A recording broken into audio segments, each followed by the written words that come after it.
அனைவருக்கும் வணக்கம். எல்லா மொழிக்கும் உயிர்வரு வழியை உடம்படுமையின் உருவுகளுள் வரையார்.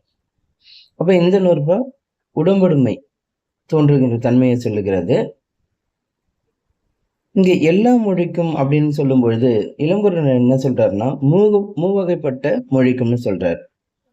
ஆனா இந்த மூவகைப்பட்ட மொழி என்ன அப்படின்றது நான் தேடி பார்த்த வகையிலும் சரி, இல்லை இதுக்கு ஏதாவது குறிப்புரையில உரை உரையாசிரியர்களோ அல்லது விளக்க உரை எழுதியவர்களோ குறிப்புரை எழுதியவர்களோ யாராவது ஏதாவது சொல்லியிருக்கிறாங்களா அப்படின்னு பார்த்தா அது சொல்லப்படலை.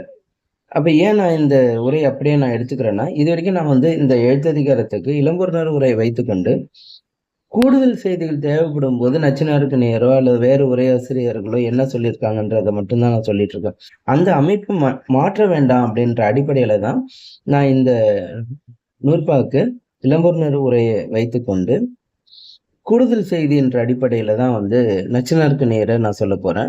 எந்த உரையாசிரியர்களும் மூவகைப்பட்ட மொழி அப்படின்ற கருத்தை யாரும் சொல்லல. இப்ப நச்சினாருக்கு நேரே பாத்தீங்கன்னா என்ன சொல்றாரு அப்படின்னு பாத்தீங்கன்னா, நிலைமொழியும் வருமொழியுமாய் புணரும் எவ்வகை மொழிக்கும் அப்படின்னு சொல்றாரு. அப்ப எவ்வகை மொழிக்கும் அப்படின்றதுதான் சொல்றாங்க. எந்த உரையாசிரியருமே நான் தேடி பார்த்த வரைக்கும் மூவகைப்பட்ட மொழின்றத எந்த உரையாசிரியரும் சொல்லல. இளம்பூரணர் ஏன் மூவகைப்பட்ட மொழி சொன்னாரு அப்படின்றதுக்கான விடையும் யாரும் சொல்லல. சரி, நூற்பாக்குள்ள போகணும். அப்ப எவ்வகை மொழியாக இருந்தாலும் உயிர் முதன்மொழி வரும் இடத்து, அதாவது முதலும் இறுதியுமாக இருக்கு இல்லையா, அந்த நிலைமொழி வருமொழி, அந்த நிலைமொழியும் வருமொழியும் அதனுடைய ஈறு இதனுடைய தொடக்கம், இது உயிரெழுத்தாக இருந்தால் இடையே உடம்படுமை வடிவு கோடலை நீக்கார். அப்ப இடையில உடம்படுமை என்பது ஒண்ணு வரும் என்பதுதான் இங்க சொல்றாங்க. எடுத்துக்காட்டு பாத்தீங்கன்னா புளியங்கோடு, அப்ப இகரத்துல முடியுது, புலி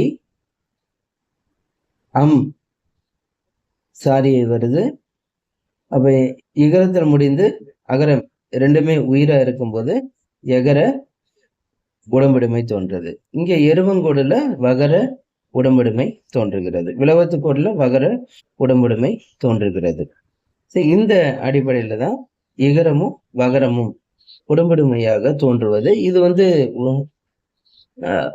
மொழியுடைய அமைப்பினால இகரமும் வகரமும் உடம்படுமையாக கொள்ளப்படுதல உரையாசிரியர்கள் எடுத்து காட்டுகிறார்கள். இதுல முக்கியமான ஒரு செய்தி என்ன அப்படின்னா, வரையார் என சொன்னதுனால இளம்பூரணர் என்ன சொல்றாருன்னு பாத்தீங்கன்னா, உடம்படுமை கோடல் ஒருதலை அன்றென்பது கொள்ளப்படும். அதனால உடம்படுமை வந்தே ஆகணுன்றது கிடையாது. கிளி அரிதுன்னே இருக்கு. மூங்கா இல்லை என்பது உடம்படுமை பெறாமலே இருக்கிறது. அதனால உடம்படுமை கட்டாயம் வந்தே ஆகணும் என்பது இல்லை அப்படின்றதும் சொல்லப்படுது. அப்ப இந்த நூற்பால நம்ம தெரிந்து கொள்கின்ற செய்தி என்னன்னா, உடம்படுமை ஒரு உயிர் முடிந்து உயிர் தொடங்கும் பொழுது, நிலைமொழி இறுதியும் முதலுமாக வரும் பொழுது உடம்படுமை என்பது கொள்ளப்படும். அந்த உடம்படுமையாக எகரமும் வகர ஒற்றும் வருகின்றன. உடம்படுமை கட்டாயம் வந்தே ஆகணுமானா இல்லை, வராம இருக்கிறதும் இருக்கு. அதுக்கான எடுத்துக்காட்டாக இந்த 2 எடுத்துக்காட்டுகளை கொடுக்கிறார்கள். நன்றி, வணக்கம்.